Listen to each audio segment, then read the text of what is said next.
చాలా మంది చెప్తున్న విషయం ఏంటి అని అంటే India is the diabetic capital of the world.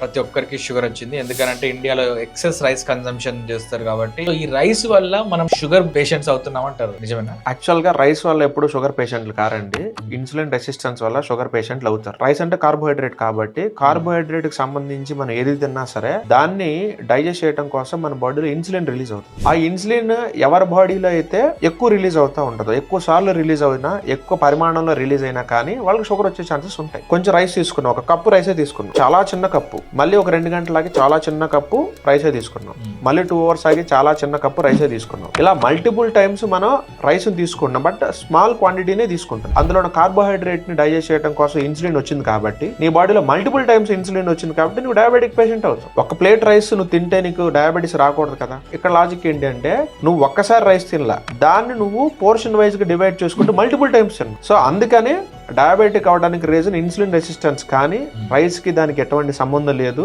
Diabetic ని కనుక మనం కంట్రోల్ చేసుకోవాలనుకుంటే మీరు రైస్ తినండి, దాంతో పాటుగా ప్రోటీన్, హెల్తీ ఫ్యాట్, ఫైబర్ కూడా మీ డైట్ లో యాడ్ చేసుకోండి. అలా నువ్వు ప్లేట్ డిజైన్ చేసుకుంటే నీకు జీవితంలో డయాబెటిక్ రాదు.